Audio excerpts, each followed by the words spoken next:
A very good morning to one and all.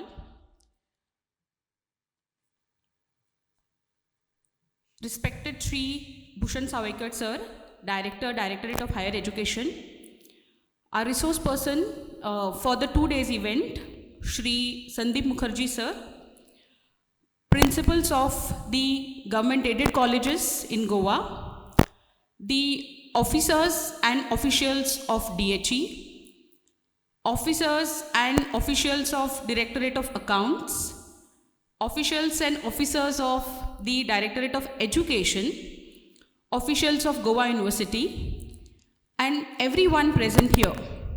It's my pleasure to welcome all of you to this 2-day training program on reservation in service. Equality of status and opportunity is one of the preambular goal enshrined in the Constitution of India. And the same goal is inscripted into the text of the Indian Constitution under Article 16. And it says equality of opportunity in matters of public employment. As part of the government setup, it is our duty not only to know about and being well versed on the topic of reservation, but also to implement the same as per the letter and the spirit of the Indian Constitution.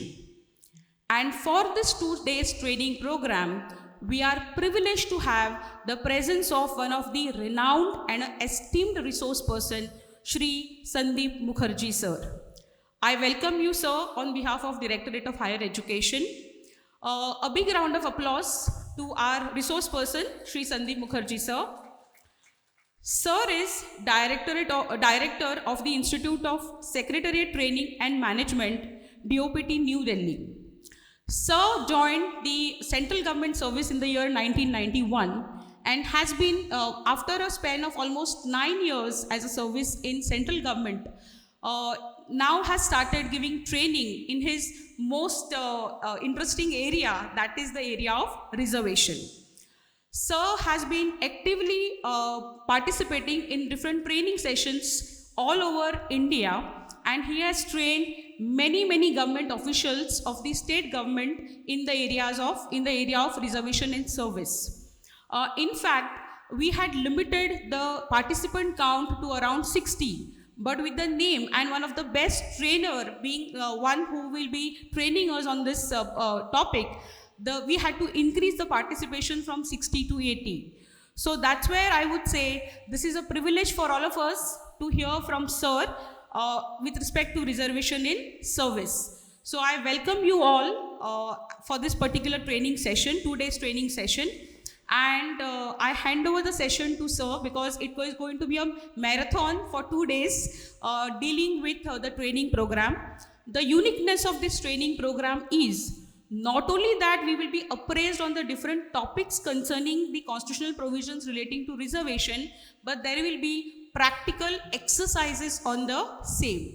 So I wish 2 days would be an enriching session to all of you, and again welcome you all for this program. Thank you so much. Over to you, sir. Thank you. Good morning, everybody.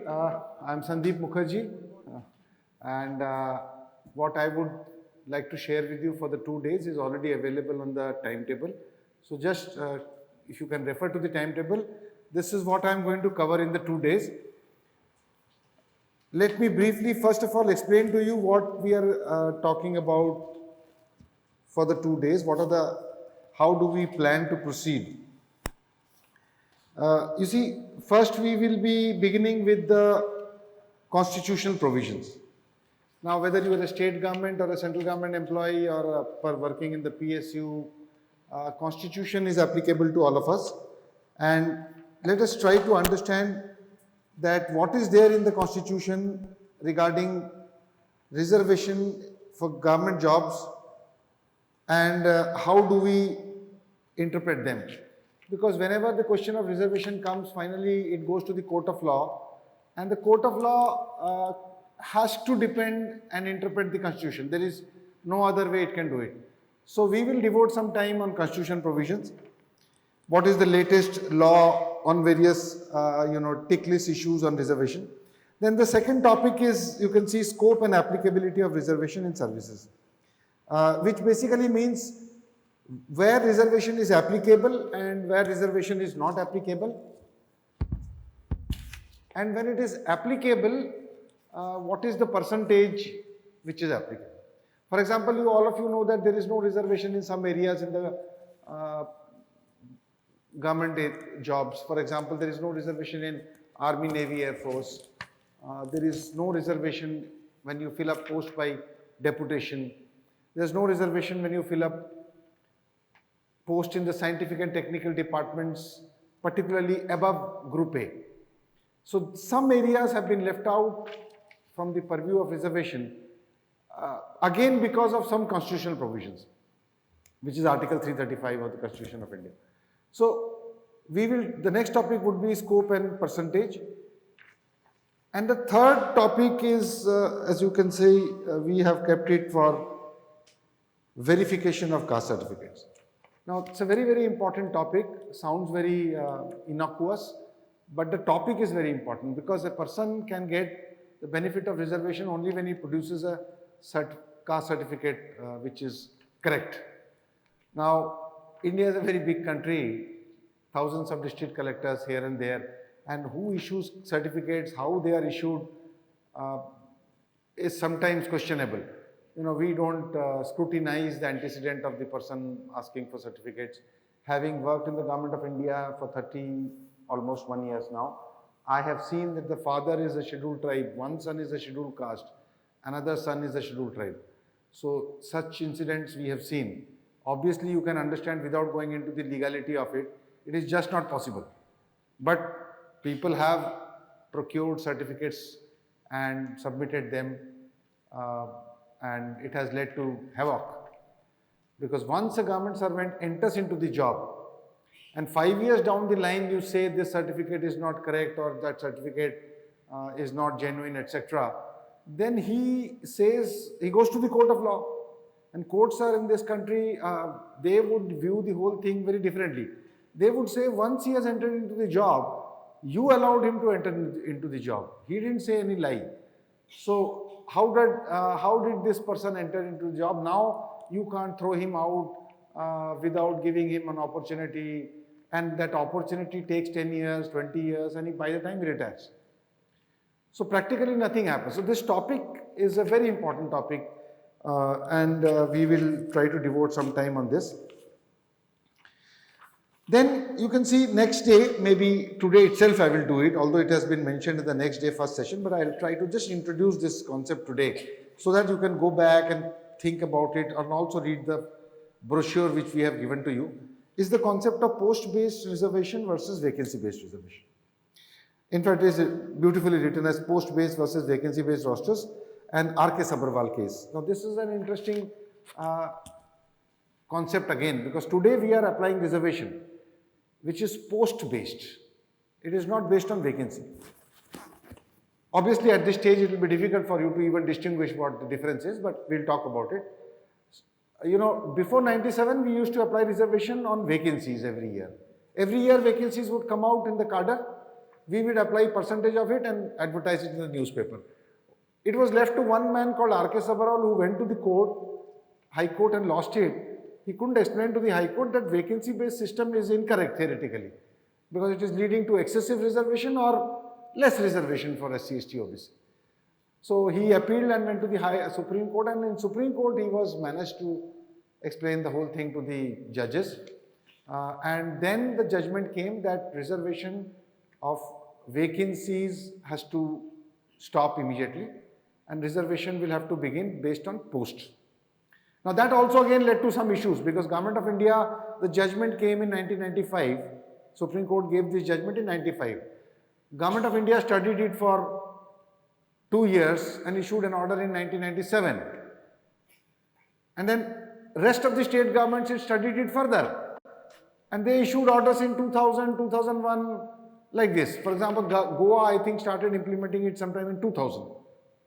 So whenever I come to Goa, you know, some of the nasty participants, they ask me, sir, what will happen from 97 to 2000? So I simply ignore the question and move away, because I don't know the answer. Because the judgment comes from 95, it has to be applied from 95. Now, if you don't apply it from 95, what to do is a big legal question. Nobody has the answer to it.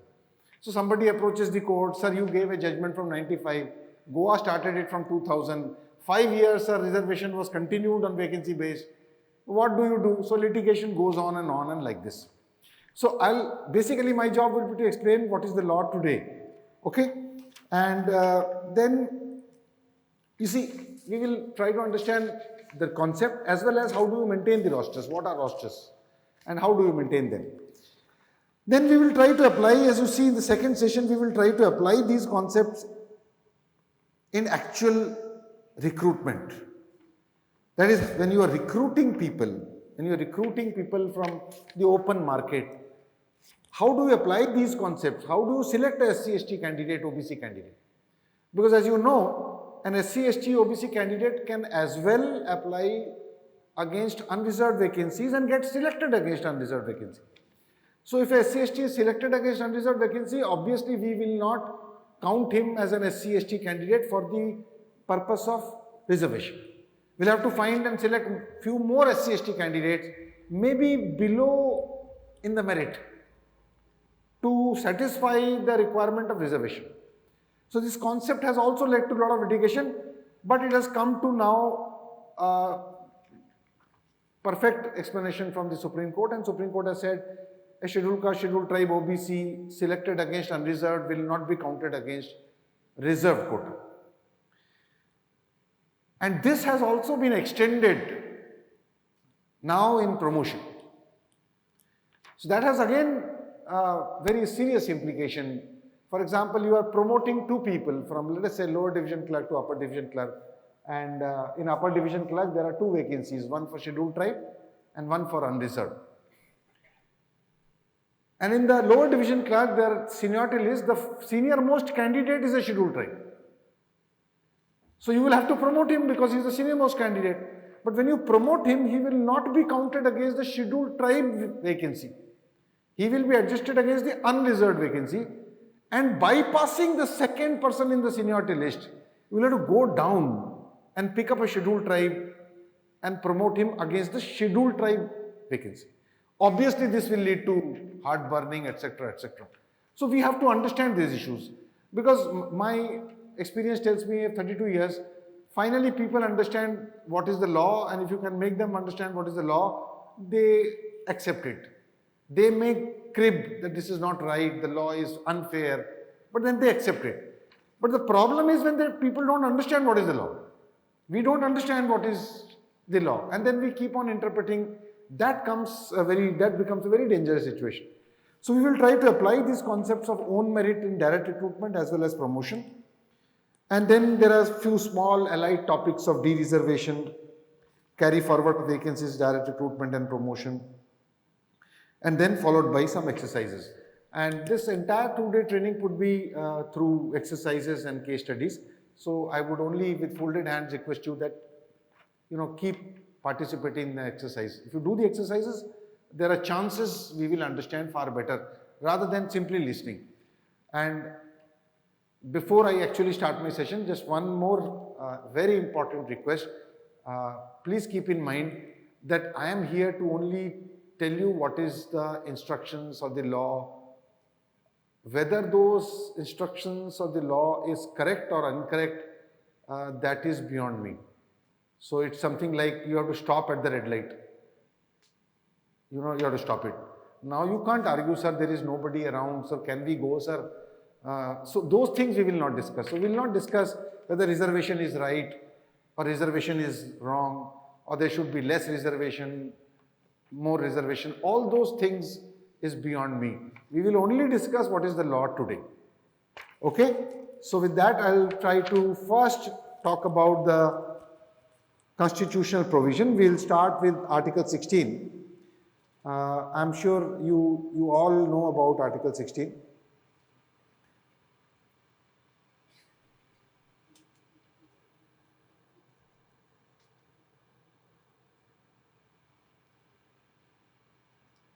Yet, Article 16 is important, yet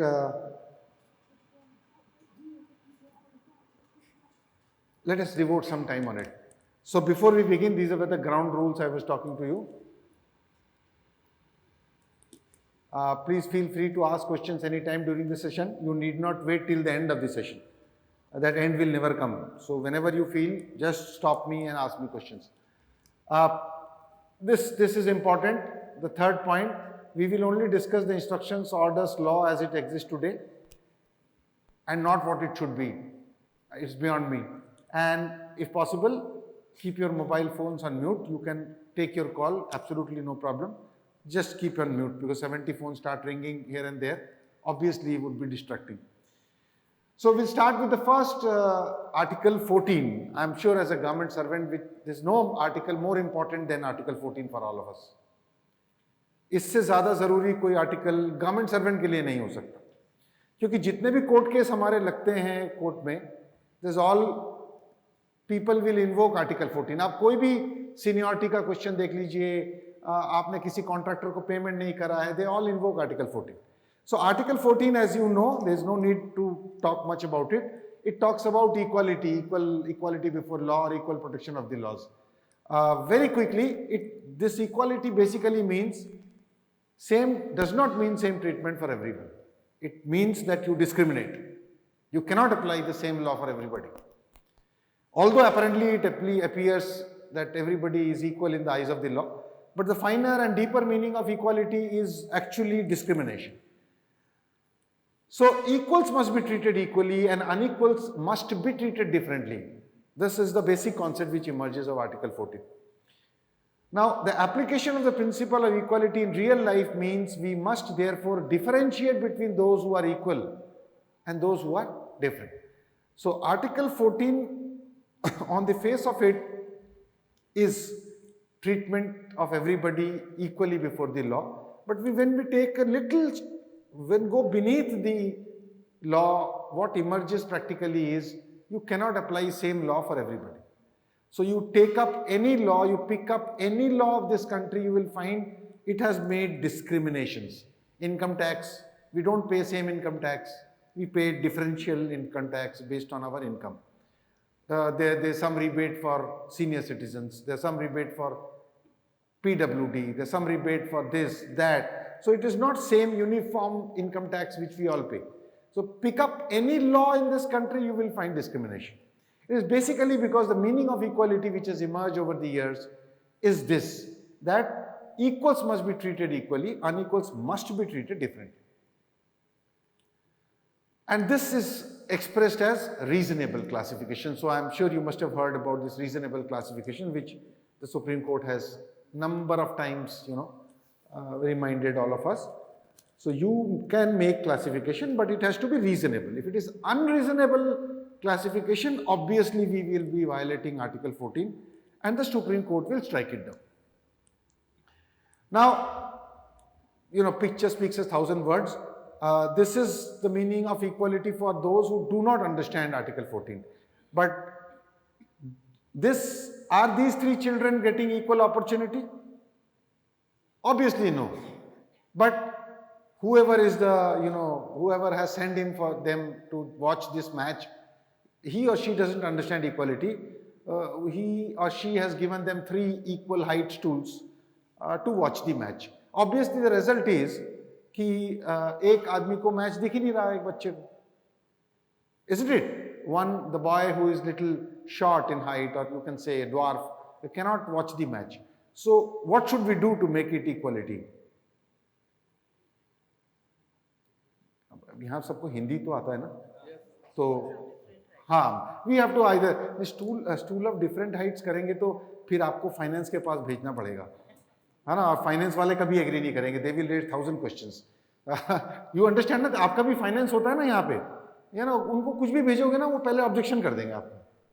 So they will say why require, why stool, what is the expenditure, go through GEM, then you go through GEM, etc. etc. तो सब गड़बड़ हो जाएगा. So what we can simply do is take the stool from the taller one, give it to the shorter. But you are right, I'm just jokingly saying, what we have done is now we have provided what? What we have done? We have now provided equal opportunity for all. So the basic concept in government jobs is providing basic equal opportunity. So if suppose, I'm sure you are conducting exams for recruitment of employees in government of Goa. So we have to now provide the blind or the visually handicapped disabled persons extra time. So you can't say that a person with two eyes will get the same time as person who can't see. So he has to be provided extra time. That extra time is something like this extra stool, so that he can also get equal opportunity to compete. In fact, we also provide them scribe. So if a blind person wants to appear in the examination, we are providing a scribe to him. So he sits along with another person and gets the help of a scribe who answers the script for him. A person with two eyes does not get this. So this is by which we are providing equal opportunity. So this is basically the concept of equal opportunity, which the Supreme Court has, in so many words and so many big judgments, have tried to explain to all of us. Take another situation. So we will, if you see this Article 16, the heading of Article 16 is equality of opportunity in matters of employment. This is the heading of the Article 16. And whenever Supreme Court interprets a question of interpretation comes, they also see what is the heading of the article. So heading of the article is equality of opportunity in employment. And therefore the clause 1 explains and tells us that there shall be equality of opportunity for all citizens in matters relating to employment or appointment. Full stop. There is no full stop here. It goes on to any office under the state. That means this guarantee of equal opportunity in employment is available only in government job. It is not this guarantee is not there in private jobs. So if suppose my daughter is in the legal field, now she very often tells me, sir, dad, these are the companies, they don't recruit women. I said, how is that? They simply don't recruit women. So then I have to tell her that there is no guarantee of equal opportunity in private sector. The guarantee is only in the government sector, because it talks about this fundamental right. I am sure you know this is a fundamental right. So this fundamental right says there shall be equality of opportunity in employment or appointment to any office under the state. State means government. So if Government of India, Government of Goa, or a PSU of Goa, or an autonomous body of Goa, or a training institute of the Government of Goa, it discriminates. Suppose it says, for argument's sake, it says that there is a post of assistant director, executive, the nature of duties involves visiting jungles and climbing mountains, only males may apply. Immediately a person, what will he do? He will pick up the paper and pencil, go to the Supreme Court, invoke clause 14, Article 14 and clause 1 of Article 16 and say my fundamental right has been violated. The courts will come down heavily on the government and will cancel the employment. Am I clear? So kindly note, first of all, the entire concept of equality of opportunity is available in government jobs, not in the private jobs. Air India has been sold. So I used to go to Air India to conduct training programs on reservation. They have a 20,000 workforce, SC/ST associations. Once it has sold, it has sold. There is no SC/ST association there now. It's all over. Because now Air India is no more employment under the state. It's a private body. Alright? So kindly note, it's a very great fundamental right available to every citizen of India in public employment, not in the private sector. And also kindly note, this clause is invoked maximum number of times whenever somebody goes to the High Court and challenges a recruitment process. This is the clause which is invoked, clause 1. He somehow will come out with some argument saying that I have been discriminated. There has been discrimination on some ground. Now, very interesting, illustrations which comes to my mind while, and this I share with every time I go and discuss clause 1, is that till 1977, there was a rule in the Air India that an air hostess will have to retire if she becomes pregnant. I'm talking of the year 77. You can in Google and just read the judgment in your spare time.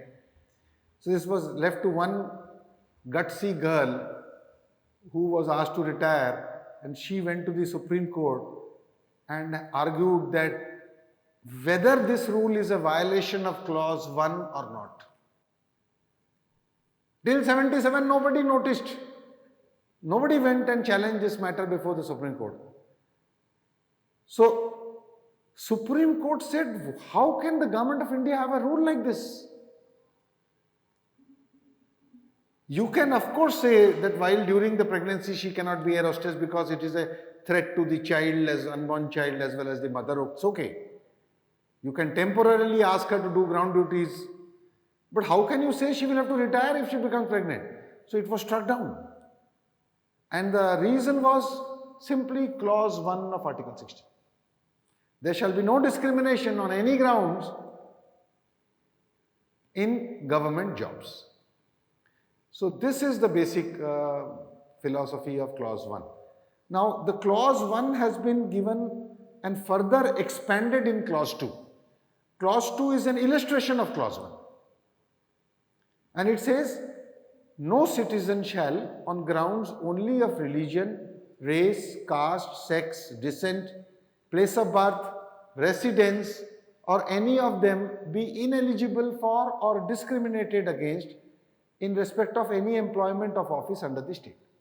So it now gives illustration that you cannot discriminate based on sex, based on where he is born, based on his caste, based on his place of birth, or any of them. You cannot make any discrimination in government jobs on these grounds. So therefore, anytime we discriminate on these grounds, person goes to the court of law and gets a judgment in favor. Is that okay? So any question you would like to ask me here?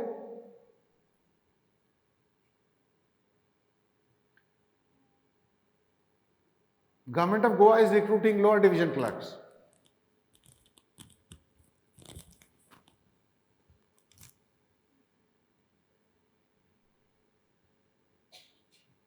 And the advertisement goes like this. So what do you say? What is your reaction? Who will get the job? Huh? Only monkey will get. Yeah.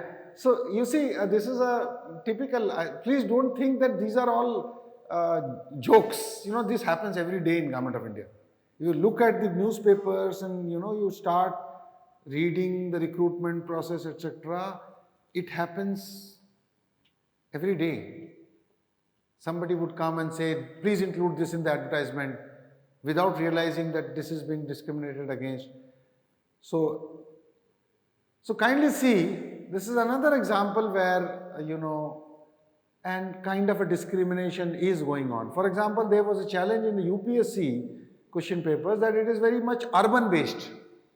The questions which is asking is biased toward boys and girls who are city born. It's not taking into account that half of India is living in the villages. So the questions are by and large city born, because the question which I am framing, if I am to ask to frame questions, my questions will all be questions what? Or city based questions. There will not be questions which a boy or a girl from the village is likely to do. So, many city born boys do not know the difference between Kharif and Rabi. They don't know. You ask, they don't know. But you ask a boy, even uneducated person in the village, he will tell you what it is. So basically, when we are creating a system which is discriminatory, people go and challenge it under clause 1 of Article 60.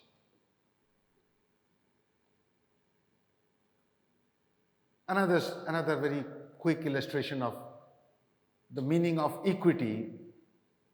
And equality, has to be understood in the term of equity. Equality means equality amongst equals. Unequals cannot be treated alike. All right. So now I am straight away coming to clause 4. I am skipping clause 3. It's not of much importance. You can read it later. But now I am coming to clause 4, which is the genesis of reservation. So if you see clause 4, please read it and then we will discuss.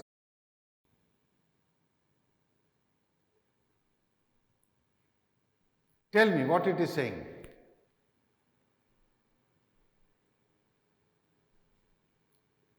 In the entire country, reservation is basically being applied because of the clause 4. And I would like to spend some time on it.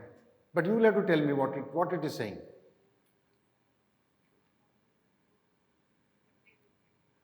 आप लोगों को बताना पड़ेगा क्या लिखा है इसमें.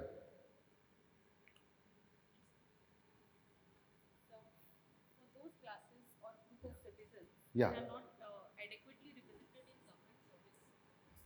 Yeah, those classes who are not adequately. Yeah, very good. We need to ensure that we provide reservations for those classes. Yeah, very good, very good. So what ma'am is saying, that those classes which are not adequately represented will have to be. They have to be given as in we have to provide opportunities for them. Is it saying that you have to provide reservation for them? You have to make a provision for them. That's what it's saying. The constitution has to be read exactly what it says. Any extra meaning that you import or impose on it would be dangerous.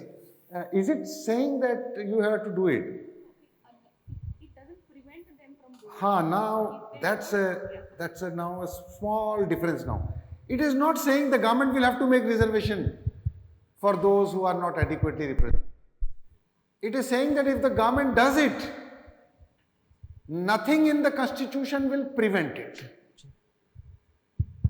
That's what it's saying. So the whole Article 16(4) does not cast a duty on the government to make reservation. It creates no right in the favor of scheduled caste, scheduled tribe, OBCs.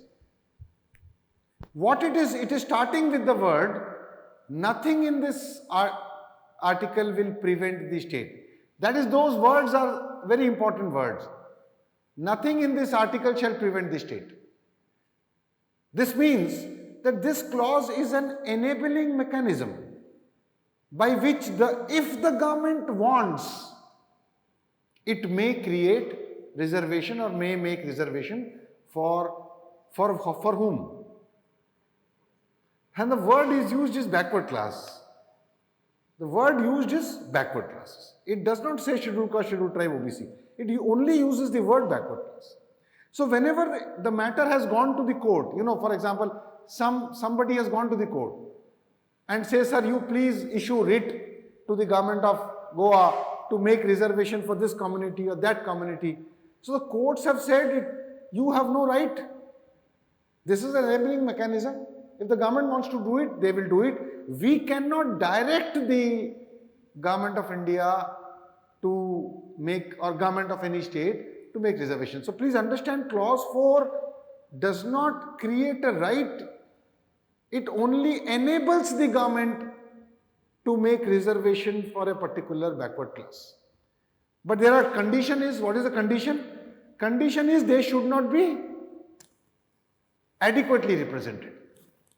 So if they are already adequately represented, then again one of the conditions will not be fulfilled. Now the best part in this is the word backward has not been defined in the constitution. The word adequate also has not been defined in the constitution. And obviously when something has not been defined, it is the Supreme Court of India which interprets.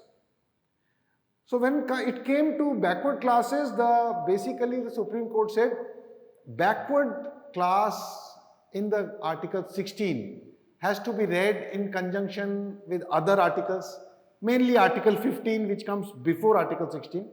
And they said backward classes would mean First criteria would be social backwardness. If a particular class is socially backward, then it will come under the definition of backward classes. But if somebody is not socially backward, then that class may be very poor. They are very poor class. But if it is not in the eyes of the society backward, then it will not be entitled to any kind of reservation. As you know, the Indian society is a hierarchical society. Some castes are at the bottom, some are in the middle, some are at the top. It is in the eyes of the society. It's a typical social phenomenon. So if the castes which are not at the bottom, they are at the top, then however poor they may be, they will not be entitled to reservation. And therefore, this word backward class has led to a lot of interpretation, and Supreme Court has sometimes interpreted them and not allowed reservation, although the government issued orders of reservation for that particular community or a class, because it did not fulfill the requirement of Article 16(4). Take for example, I'm sure you must have, you surely know with at least 10 years of job you must be having.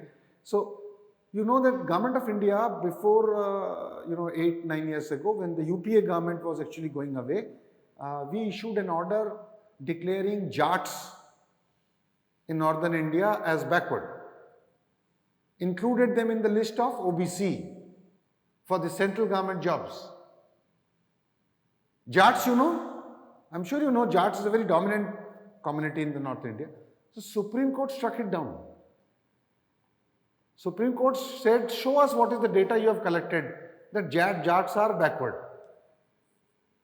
So Supreme Court also said, when you are looking at somebody and deciding this community is backward, it must be based on rational data. 4 persons sitting in a room cannot decide that this community is backward, that community is backward, based on their personal subjective opinion.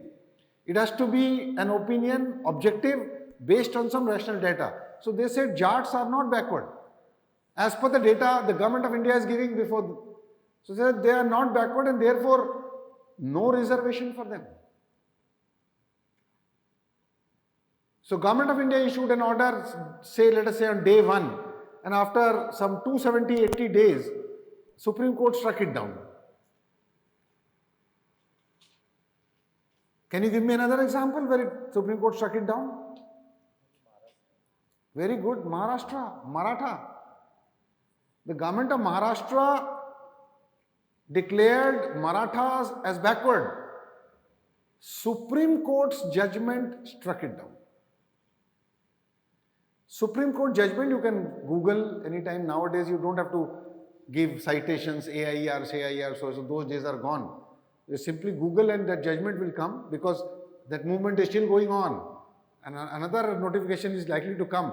So if you go through that judgment, the Supreme Court said even if we assume that they are backward, the data of their representation in all levels of government indicates that their representation is more than 34% in Group C, in Group B and Group A. So even if they are backward, the second condition has to be met. What is the second condition? Adequately represented. Kindly see the word used in 16(4) are adequate representation. It is not saying proportionate representation. The word proportionate has been used in the Constitution somewhere else in making reservation for SC/STs. That is for reservation of constituency, assembly seats and parliamentary seats. There the word used is proportionate. But in government jobs under clause 4, the word proportionate has not been used. The word used is adequate. So Supreme Court said there is no issue, there is no right that whatever is my percentage of population, that has to be done. Although we are making reservation roughly in terms of population, but the word used is adequate and not proportionate. So there are two very glaring examples where the Supreme Court struck down the reservation declared by the executive, and Supreme Court declared it null and void because it did not fulfill the conditions laid down in the Constitution. Am I clear on that? Any question would you like to ask me, please feel free. More you ask, better you will understand.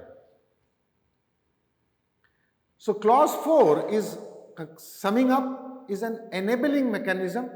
It casts no duty on the government to make reservation. What it says is, if the government wants to make reservation, clause 1 and clause 2 of article 16 will not stop the government from making reservation.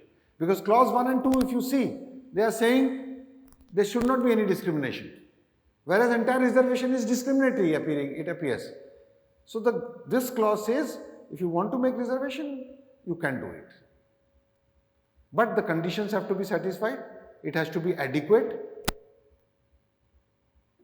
and they should not be adequately represented, and they should be socially backward. If they are not socially backward, then reservation will not be available for them. Yeah. We don't. It's based on 1950.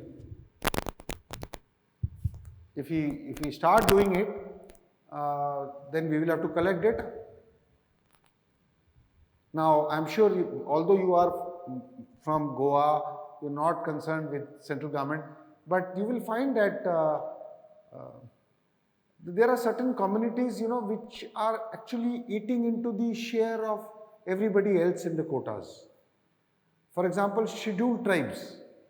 If you advertise a Government of India scheduled tribe vacancy, Ashank, you have put me into a lot of difficulty by recording it. Which community you will find taking away all scheduled tribe posts in Government of India? Exactly. You see, that's the answer. He knows it, and I think everybody knows it. So Meena communities are so dominant now that they are taking away the scheduled tribe advertisements just like anything. And it is actually great merit to the communities of Meenas that they are progressive, they are reading, their education level are high. But what is happening is, other scheduled tribes are unable to compete with them. So, if we start doing this analysis, the question is how frequently, how quickly, what should be the criteria, how will you decide?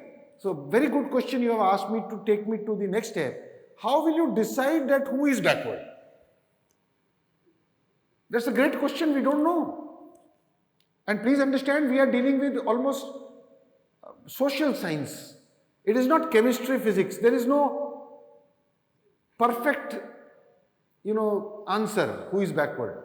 You have to take a call. The political masters will take a call. Now, how will you decide who is backward? Do we have a toilet? Then you are not backward. Do we have a scooter? Then you are not a backward. Is it income which decides backwardness? If it is income, then anybody who is poor is backward. So a Brahmin who is begging on the street, is he backward? These are the questions we don't know. But the Supreme Court has given us some answers. They have said, first backwardness is whether the society treats that community as backward or not. The society does not treat a community as backward. He may be begging on the streets. He will not fall under the category of backward as conceptualized by our forefathers in Article 16, Clause 4.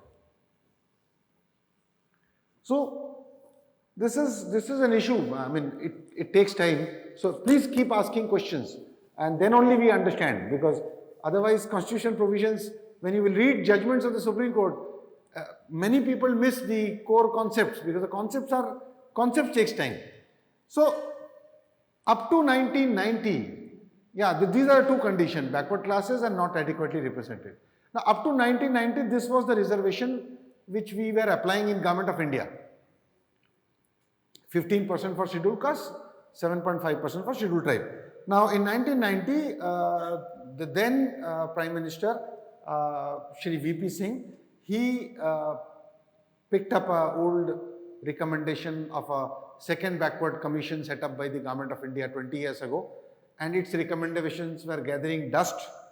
So he picked it up and implemented 27% reservation for another third class of persons called other backward classes. Now, other backward classes were neither scheduled caste nor scheduled tribe, but they were backward as per the report. As per the report, which is called Mandal Commission report, so they were backward. So many communities other than scheduled caste, scheduled tribe were picked up, applying some criteria and declared as backward, and 27% reservation was provided to them. Why 27%?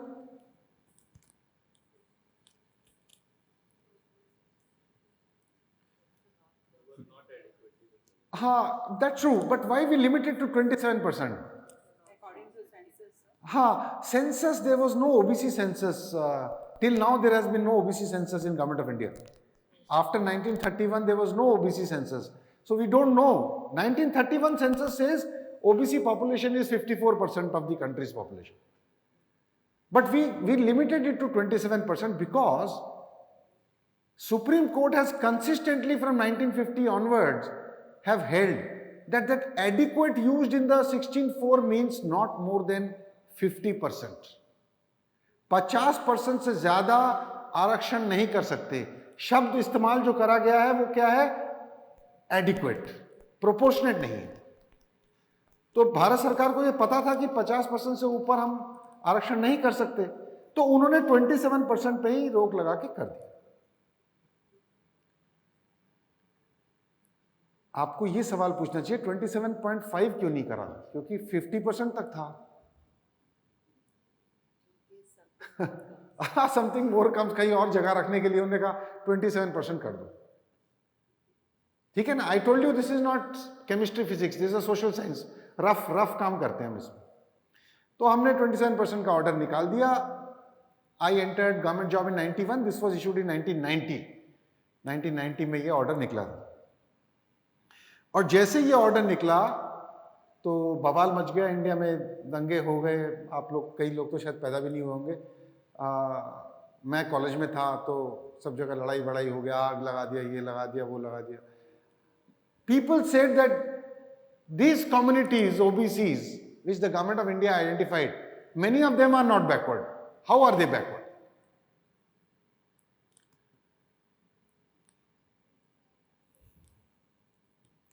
Ashank has actually taken the wind out of sail, as the English goes. Unless you give examples, things are not interesting.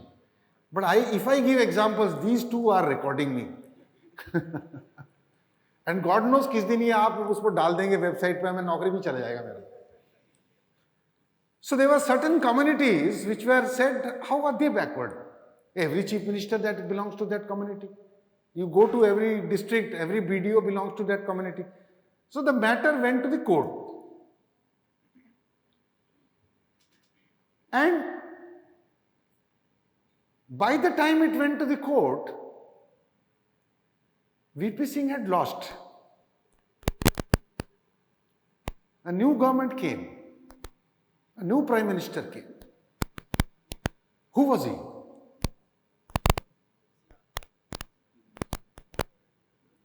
Very good, P.V. Narasimha Rao. Narasimha Rao government issued another order in 1991 saying that if you are neither a scheduled caste nor a scheduled tribe nor a OBC, but you belong to a forward caste and you are poor, we will provide 10% reservation for you. Look at the far-sightedness of that person. He said, basically people lose out opportunity because they are poor also. Besides being SC, ST, OBC, if somebody is poor and he belongs to a forward caste, he cannot send his children to the school. He suffers like any other backward caste. So we should provide some reservation.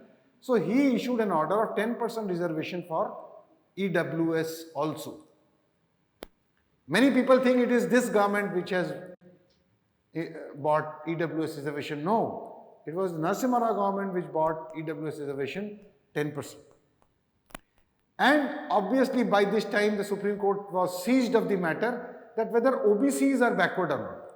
So this question was also tagged with the case that 10% reservation for EWS is permissible in the constitution or not? क्या EWS का 10% आरक्षण संविधान उसके permission दे रहा है?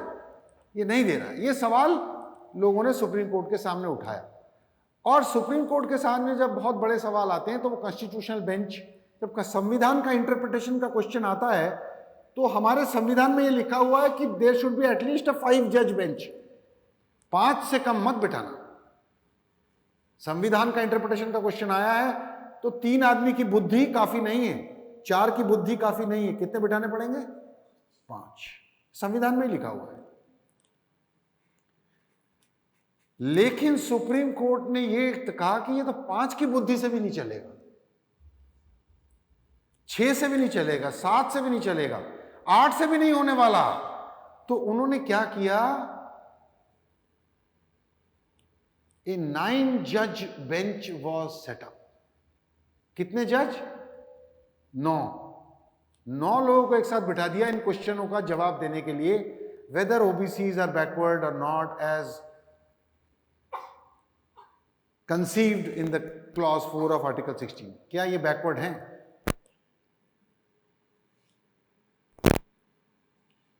और supreme court ने जो जजमेंट दिया वो करीब 700 पेज का है। किसी ने भी पूरा नहीं पढ़ा है। कौन पढ़ेगा 700 पेज? और हर जज ने अपना अपना जजमेंट दिया है। आप लोग थोड़ा बहुत जो लॉ जानते हैं, आपको पता होगा भाई सुप्रीम कोर्ट जजमेंट जो है वो तो लॉ है, लेकिन उसमें लॉ है क्या, कैसे पढ़ें? एक जज कुछ कह रहा है, दूसरा जज कुछ कह रहा है, तीसरा। Supreme Court said this criteria which the government of India has framed is not a very good criteria, but even we do not know a criteria better than this. This is not chemistry or physics. This is social science. Any criteria you make, somebody will come and say, no, this is not right, we include this. We can't wait for that day when a perfect criteria will come. So we will have to bring these backward communities into the mainstream. So whatever criteria you have formed is valid, and the 27% reservation that you have made is also valid.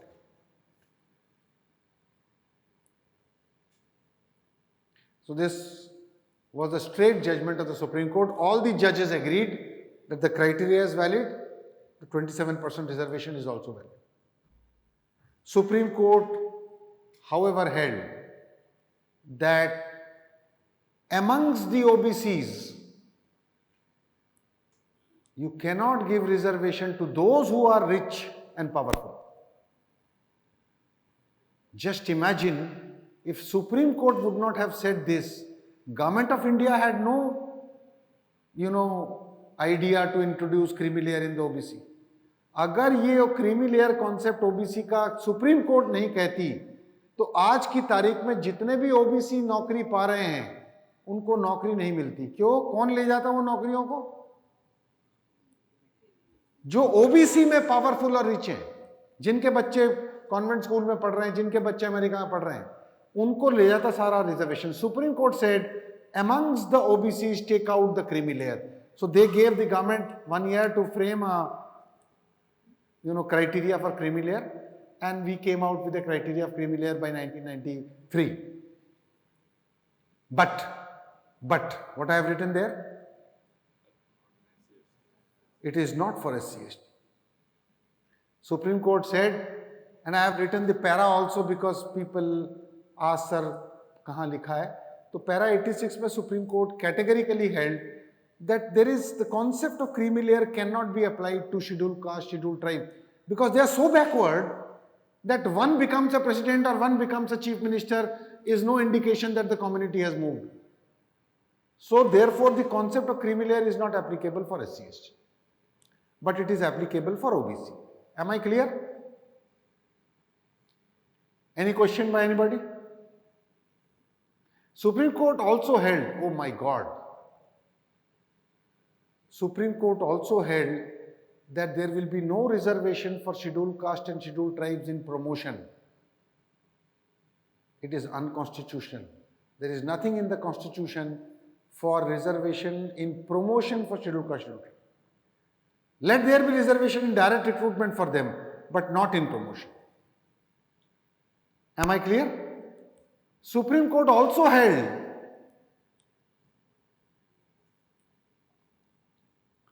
that reservation for economically weaker section is also unconstitutional.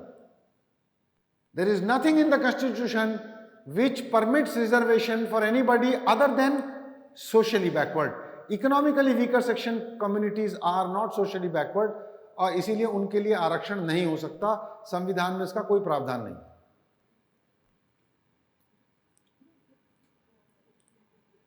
ठीक है ना? Please also see, we are in the year. We are in which year now?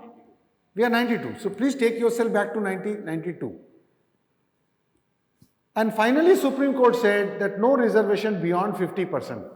So they recognized the 50% limit set up by Balaji versus State of Mysore way back in 1962.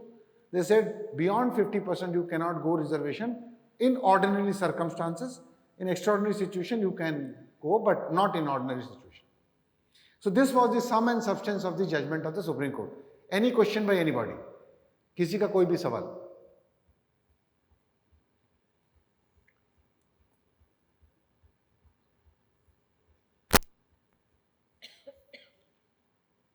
Don't feel shy. जो भी आपके मन में है पूछ लीजिए, because only when you ask question things become clear. So don't think what other person will think.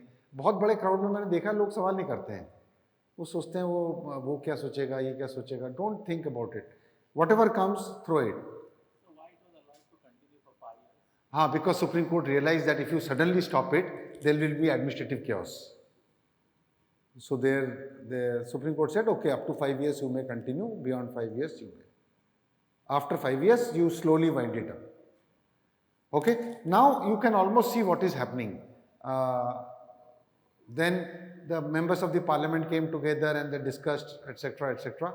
And in fact, I was in Ministry of Law and I can tell you this, I was eyewitness to it. You know, one of our secretary asked, let us appeal. So somebody had to pick up the courage and tell the secretary, sir, you cannot appeal against the judgment of the Supreme Court. So then he said, okay, let us set up a review. Let us do review. So then people from the law ministry, they said, sir, review nahi ho sakta judgment ka. You have to give some grounds why you are going for review. So grounds of review are very limited. You simply cannot go to the Supreme Court, sir, please review, sir, do it once again, sir, please start it all over again. Although he did not say it like that, but he said, sir, review is on a very limited ground that there should be some error apparent on the face of the record of the judgment. So we can't review. So then they asked what should be done. So obviously the answer was, let us amend the constitution. So there used to be one gentleman in my ministry I was in law, I joined Ministry of Law first. So his name was Narayan Murthy, T.P. Narayan Murthy. So the secretary called T.P. Narayan Murthy and he said, we will have to amend the constitution. So he said, sir, I knew it, sir, everything is ready. So he said, how do you know that we would one day amend? So because there is no other option, sir. If the political bosses do not agree with the judgment of the Supreme Court, you don't have an option, you will have to amend the constitution. Because the Supreme Court job is basically to see that whatever is written in the constitution is followed. Their job is not to make constitution. So we will amend the constitution and accordingly neutralize the judgment of the Supreme Court. So the constitution was amended. T.P. Narayan Murthy said, sir, I have everything ready. So the secretary asked, show it to me. So it was shown to him. Those times there were no PowerPoint. It was shown to him. So he said, it is excellent drafting. Go ahead. Let us introduce the bill in the parliament. So the bill was introduced in the parliament and this was inserted. As you can see, the number is 4A. 4A means what? It clearly tells you it was inserted later. So to neutralize the judgment of the Supreme Court that there cannot be any reservation in promotion, we inserted a clause 4A, clearly saying that there will be reservation in promotion too.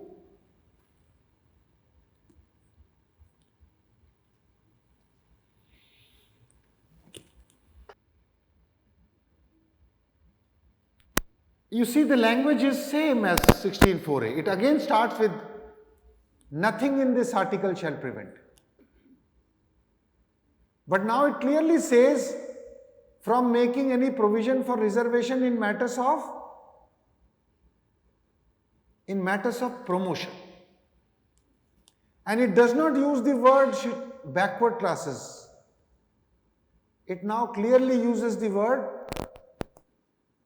scheduled caste and scheduled tribes. So now reservation is there constitutionally in promotion also, but only for scheduled caste and scheduled tribe, just like earlier. So in other words, what we have done, इसका मतलब क्या हुआ, इस amendment के बाद क्या हुआ, supreme court ने जो कहा था उस पर हमने पानी डाल दिया. सुप्रीम कोर्ट ने कहा था कि प्रमोशन में आरक्षण नहीं हो सकता, तो हमने कहा हो सकता है, कॉन्स्टिट्यूशन में लिखा हुआ है. Is that okay? Any question? So if you can see, the amendment was done well before 5 years period was ending. Amendments were done in the year 1995.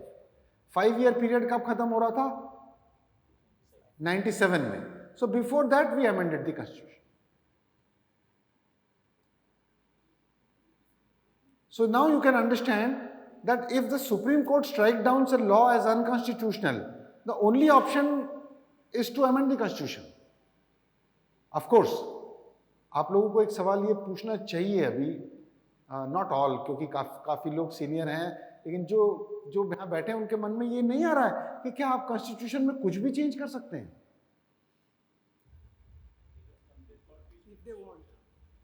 हाँ, if the government want, they can do anything, but as my colleague is saying, you cannot change anything in the constitution, because Supreme Court ने एक judgment में ये कहा था, which was a 13-judge bench, जिसमें ये कहा था कि basic structure of the constitution cannot be changed. So therefore, और उन्होंने ये नहीं बताया basic structure क्या है. ये तो बोल दिया basic structure. तो देखिए, उन्होंने ये बताया है कि basic structure नहीं change हो सकता.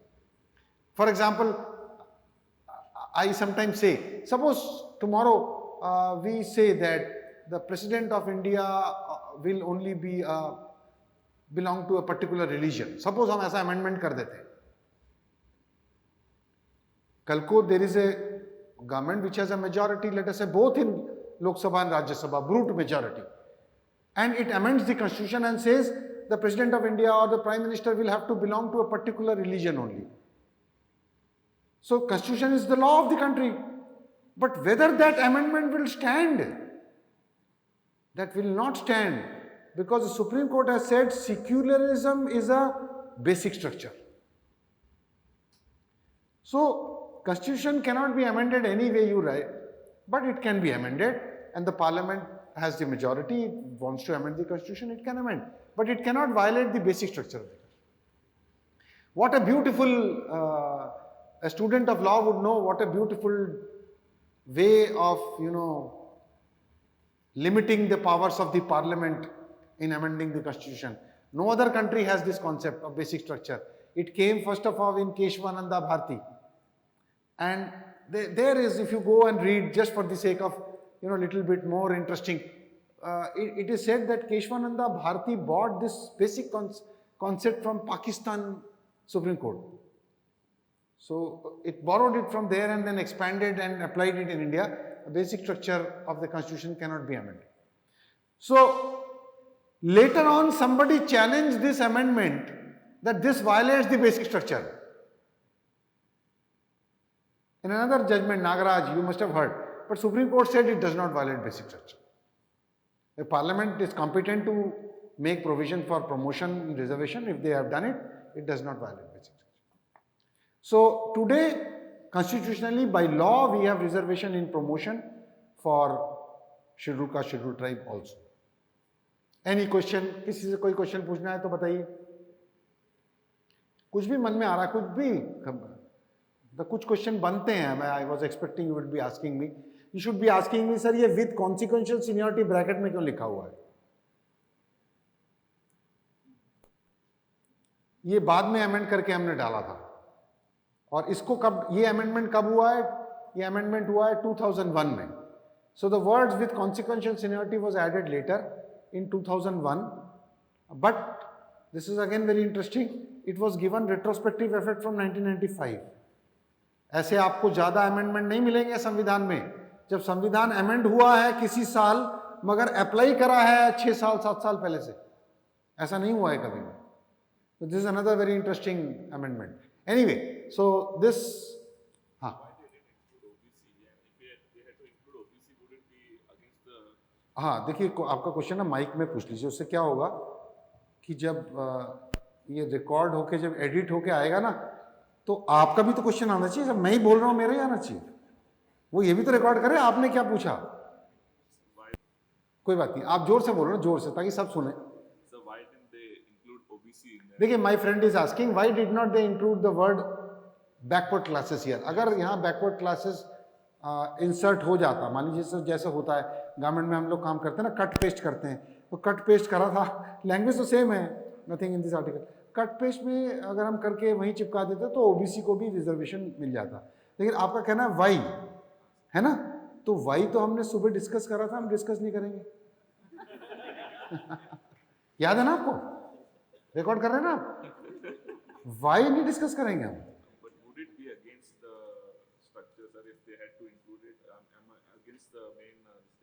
No, it's a parliament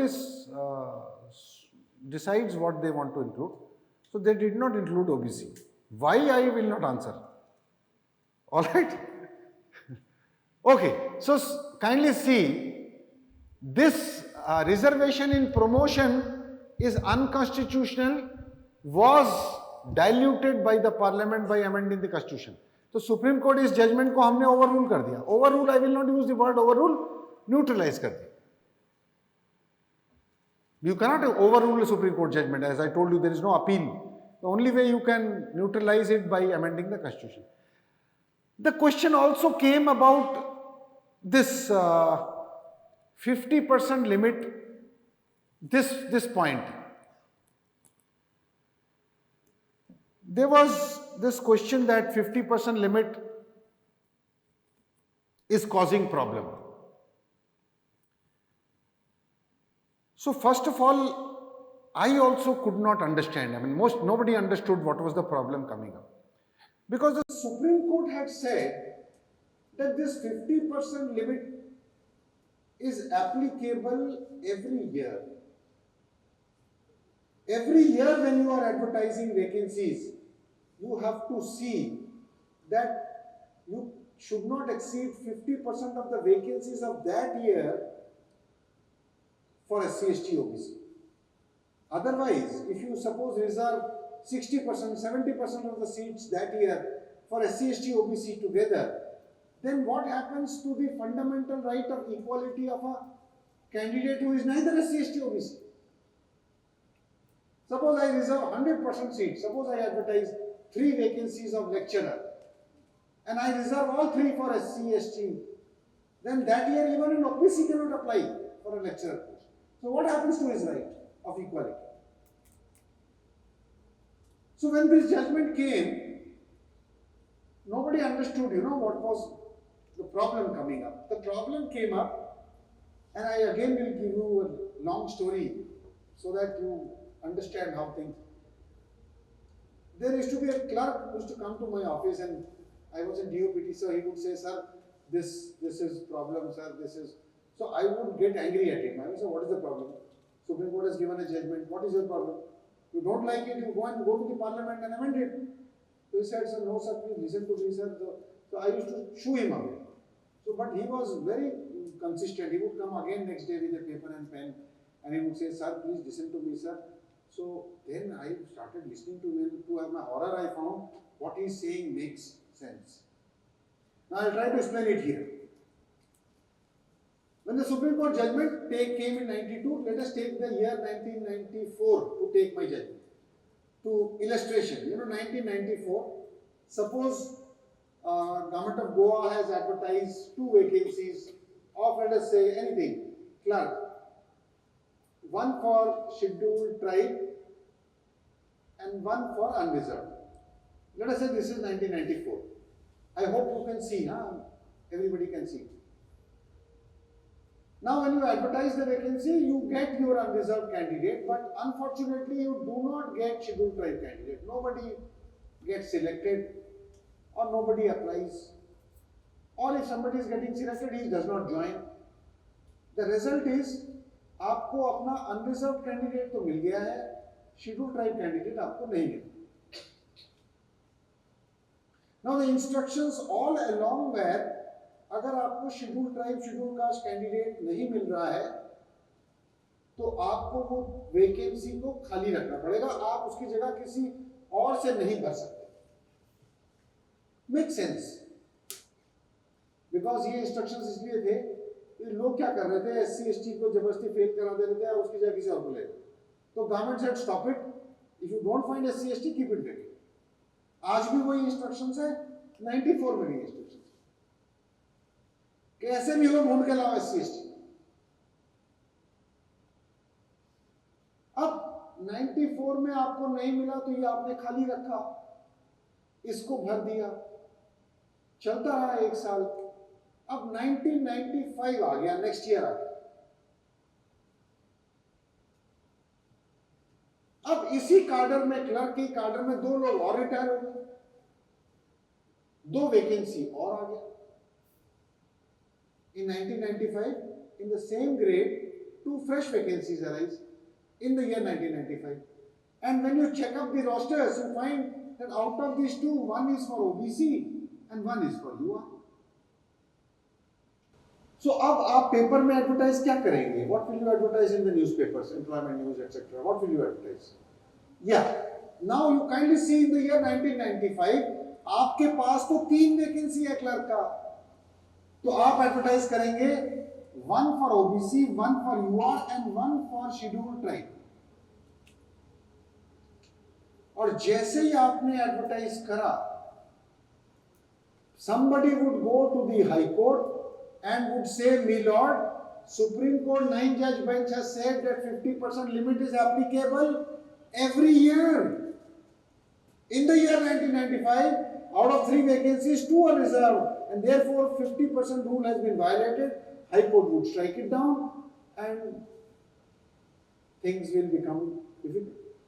So ऐसा हो रहा था, लोग कोर्ट में जा रहे थे कि सर 50% ज्यादा हो गया, और सुप्रीम कोर्ट ने कह रखा है you cannot exceed 50%. Ma'am, please feel to ask me, because I think I am making myself clear. If I am not making myself clear, please stop me and ask me, because this issue is very important.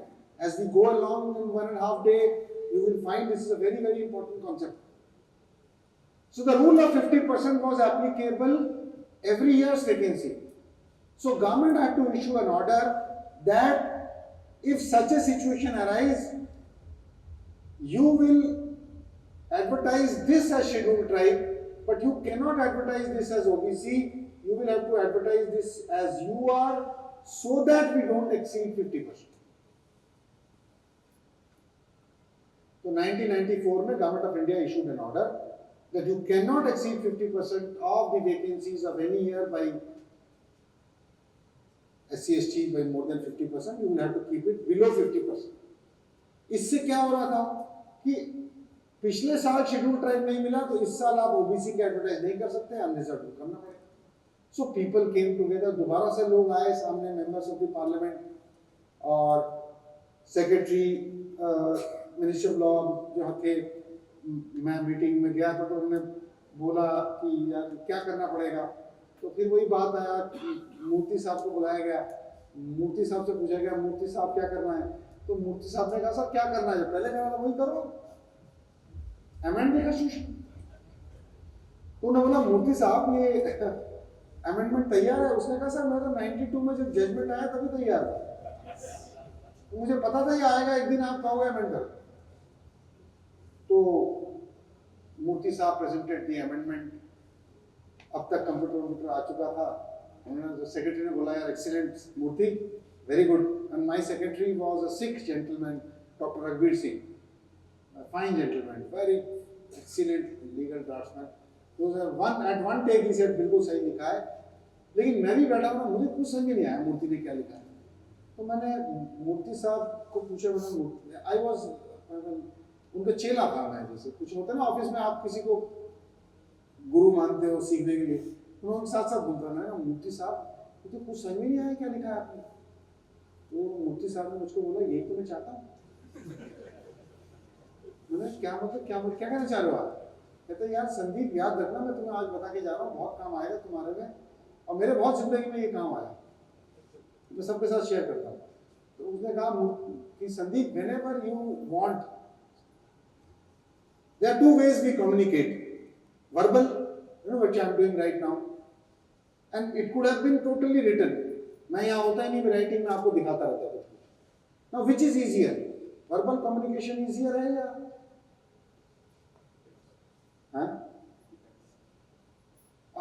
Sir कह रहे depends, हाँ depends, yeah but normally what will you say normally like the situation. I will give you an example, then you decide depends on not. मान लो आपने सुबह mobile खोला, आपके दोस्त का फोन आया कि यार मेरे फादर का डेथ हो गया। अब very close friend of your, जिसके फादर के साथ हो सकता है आपने बहुत टाइम भी बिताया हो, उनके घर जाते हो आप, उनकी माँ आपको खाना खिलाती थी, एक साथ बैठ के आपने खाना खाया, ये खाया वो खाया, ये सारा इमोशंस आपके अंदर आ रहा है इस वक्त। अब आप अपनी वाइफ से बोल रहे हो यार चले गए यार, सच ए फाइन जेंटलमैन, हम लोग घर जाते थे, मुझे खाना खाया बिना नहीं भेजते थे, इन्हीं को से। अब इनको आप लिखना चाहते हो, you want to write this, ये इमोशन को आप लिखना चाहते हो वर्ड में कि यार तुम्हारा फादर का बहुत याद आ रहा है यार, वो जब थे यार, मैं क्या बताऊं यार, वो यार बहुत, जब भी मुझे खाना खाए बिना जाने नहीं देते थे, कुछ भी घर में वो मुझे बोलते थे खा के जाओ बेटा। ये बात मैं लिखना चाहता हूं, अभी तो मैं आपको बोल रहा हूं मैं आपको ये बात, है ना, बट इसको आप लिखना चाहते हो, तो कौन सा पसंद करोगे आप, वर्बल राइटिंग क्यों नहीं पसंद करोगे,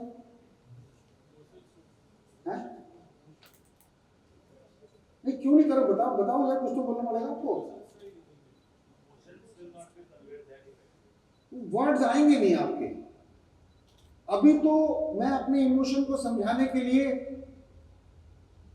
अपने हाथ का भी इस्तेमाल कर रहा हूं, पैर का भी कर रहा हूं, मुंह से बुला रहा हूं, आंख से कुछ बोल रहा हूं, मेरा इमोशन जा रहा है आपके पास, पता लग रहा है मैं क्या बोलना चाह रहा हूं, जबकि सही वर्ड्स मेरे पास आ नहीं रहे।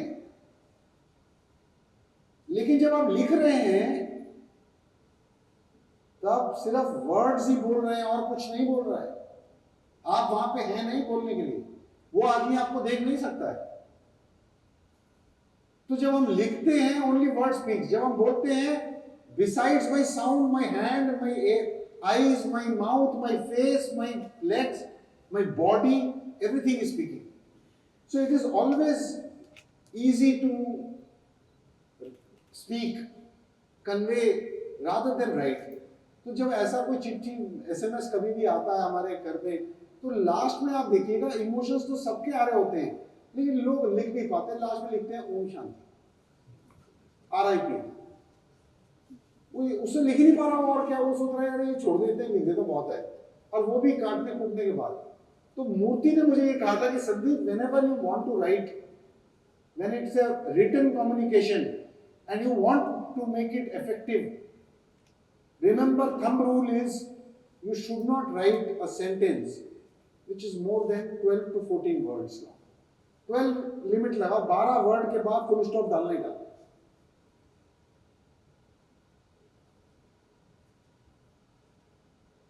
मैंने कहा मूर्ति साहब, अगर आपने यही करा होता तो मुझे समझ में आ गया होता आपने क्या लिखा है। कहता यही तो बता रहा हूं, whenever you want that you are writing something and nobody understands, write your sentence, start it, but never let it end. चलता रहे, खत्म नहीं होगा।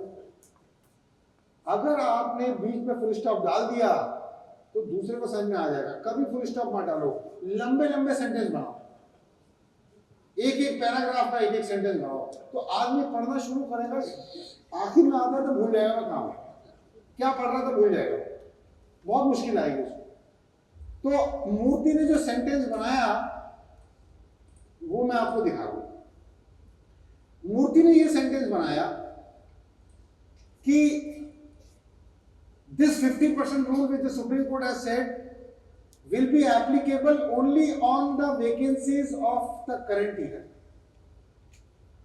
इन दोनों ईयर में से करंट ईयर कौन सा है? 95. प्रीवियस ईयर कौन सा है? So he said the limit of 50% would be applicable only on the current year. Any vacancy of the previous year will not be counted in determining the limit of 50%.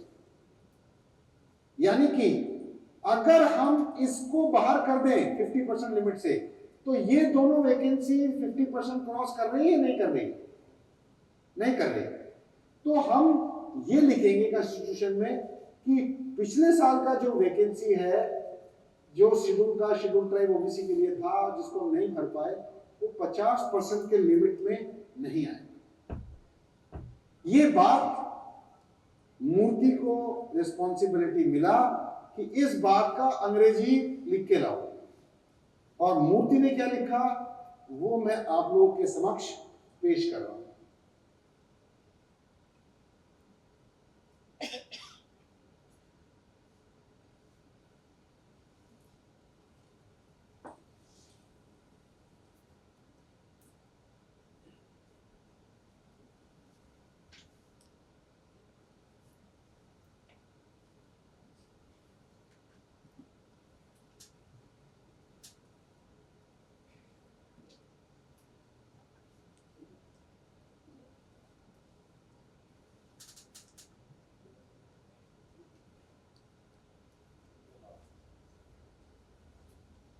जब तक अब last line पे आएंगे आपके lungs बाहर आ चुके होंगे, आपका फेफड़ा फट चुका होगा, सांस रुक जाएगी, अब वो समझ में नहीं आया क्या बोल रहे हैं। There is no full stop also. No full stop. अब इसको आप घर में जाके 2-3 सेंटेंस में ब्रेक करके कोशिश करिएगा, it will make sense, but such a long sentence it will be very difficult to understand. So I use this very often in my official work. जब मुझे कोई प्रपोजल पास कराना होता है तो मैं बड़े बड़े सेंटेंस लिखता हूँ। अब मेरा बॉस जो है वो परेशान हो जाता है, क्या है व्हाट इज योर रिटन। मैं बोलता हूँ सर ये है, ठीक है चलो पास। अगर उसको समझ में आ गया तो वो 4 क्वेरी और कर देगा। तो whenever you want a proposal to be easily passed, don't write small sentences, बड़े बड़े सेंटेंस लिखिए। अब इसमें क्या लिखा हुआ बताइए, वही लिखा हुआ है जो मैं आपको यहां बता रहा हूं। It is saying nothing in this article shall prevent the state from considering any unfilled vacancies. ये अनफिल्ड वैकेंसी है of a year which are reserved for be filled up in that year in accordance with any provision for reservation made under clause 4 और clause 4A। Anfield vacancy को क्या treat करना है? As a separate class. The unfilled vacancy has to be treated as a separate class of vacancies to be filled up in any succeeding year और years. मान लो इस साल भी शेड्यूल ट्राइब आपको नहीं मिला, अगले साल दोबारा ऐसे होगा, it will be kept as a separate class for determining the ceiling of 50% reservation on total number of vacancies of that year। आपको इस साल पे 50% लगाना है, पूरे पे 50% नहीं लगाना है। So 50% is applicable on the current year of vacancy. Any previous year unfilled vacancy will not come in the limit of 50%. So this is what the amendment which was carried out by the parliament, and immediately it was passed, and since then the limit of 50% is not applicable. But this amendment was not given retrospective effect. This amendment was carried out in 2000, and from 2000 onwards, the limit of 50% is not applicable on unfilled vacancies. The word used for unfilled vacancies are called backlog vacancies. We'll talk about it later, but we will use the word backlog vacancies. Am I clear? Anybody wants to ask me any question now? So if we advertise these 3 vacancies today like this, is there any violation of 50% rule? No. Okay. Now before we break, just one thing. Remember here, it says that 50% limit will not be applicable on unfilled vacancies. But kindly note, 50% is even today applicable on current year vacancy. Please note this, because later when we move along in this course, you will be wondering why I am saying so. Please remember this. Do not forget the limit of 50% even today has to be applied, but only on the current year. And there will be cases when in the current year you will exceed 50%. There will be a situation arise. You will have to apply the limit of 50% even today, but not on the back. So with that, let's break for a tea and we'll come back after 15 minutes. Yeah.